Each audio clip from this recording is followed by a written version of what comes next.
Hello, Morgan, and hello to any of Morgan's friends that have joined us for today's video.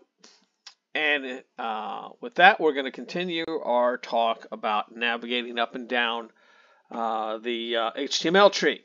Okay, and with that, we're going to start off by talking about the contents and the children function and what that does. And with that, let's just dive into the reading. Contents and children. A tag's children are available in a list called .contents.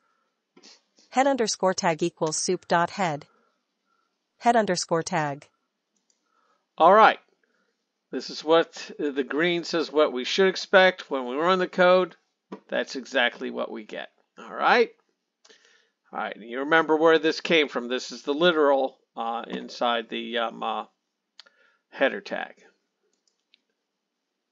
Head_tag.contents. Well, what's interesting here is it looks like it's storing it as a list. That's what the thing was expecting. That's what we get. Now this is a little more interesting. Here we have a 0, which means that it's looking for the first member of a list, which just happens to be this title tag. Okay. And when we run it, sure enough, we get it minus these thingies that show us that it's a list. I forget or what you call these things, brackets, I think. Okay. Then we look for the context. Now this is where it's a little weird because what we get back is just the string, but I don't know why it has that U there, expected the U. But we don't care. We're going to move on. All right, now, here's where things get a little interesting. Okay, so we want to take the contexts of the soup, beautiful soup object and tell you what the length is. Okay, and usually with the length command, if you use it on a string object, it tells you how big the word is that's in it. Like if the word's 8 bytes long, it'll say 8. And in this case, we're expecting 1, but 2 comes out. A 2. And the reason the 2 comes out is because that contents is a list, and it actually has 2 members. Okay? And the reason it's kludgy like this is because the beautiful soup object is a third-party Python object. So it gets a little kludgy.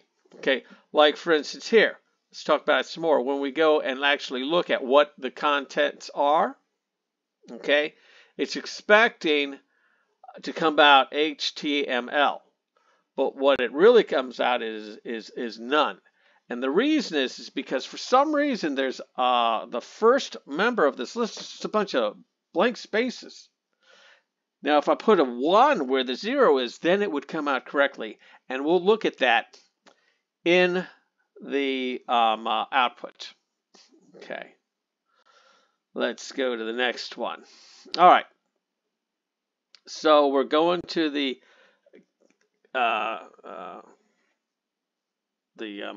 title tag, right? And we're looking at the first member of the string, which happens to be the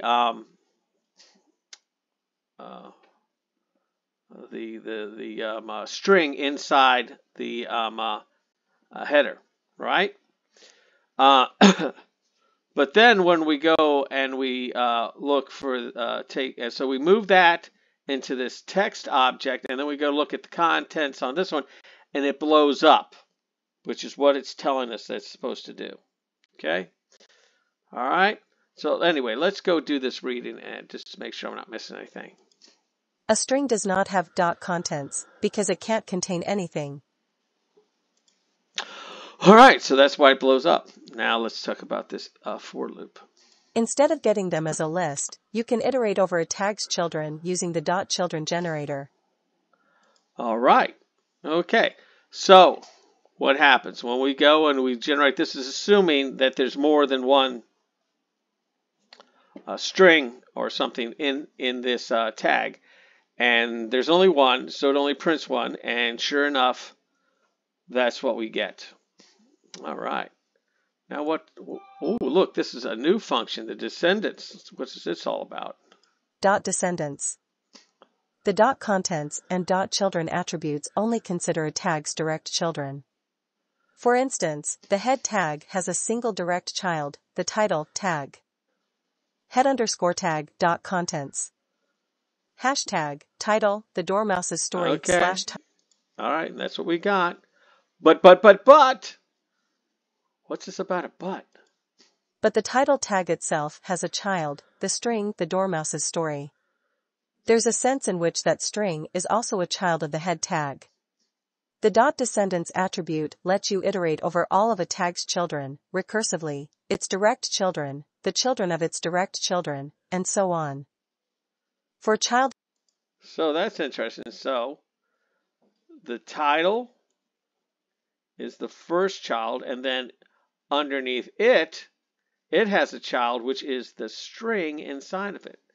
Do you understand that? That's what it's expecting, and that's the output that we got.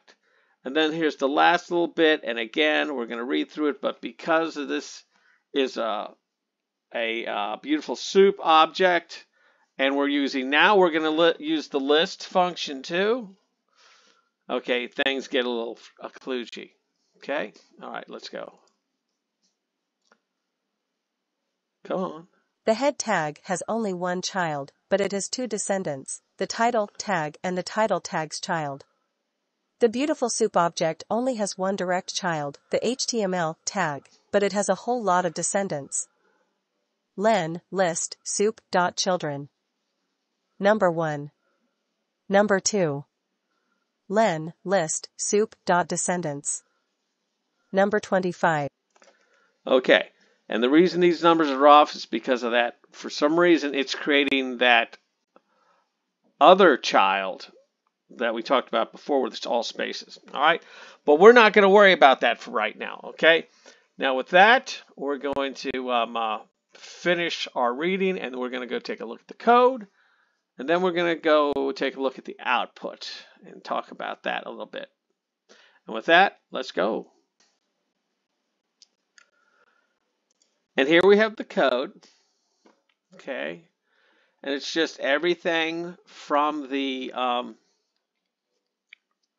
manual copied over. I added in some prints because I wanted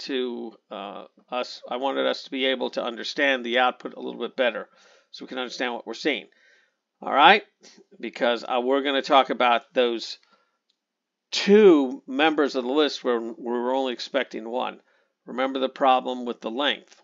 Okay, and anyway, here's the stuff, the code. Okay. All right. And with that, let's go ahead and go over and look at the output and talk more about this mystery with the length function. Okay, we're in the output, and at some point I wanted to print the context. All right, they're the little brackety things that tell us that it's a list. And where's the close bracket? All the way here. Okay. So it should only have one member, but it doesn't. It has two. Okay, and here's what goes on. Okay, when I look at context 0, it's all spaces. See that? But then when I put that up to a 1 and print it off, then I get this little bit.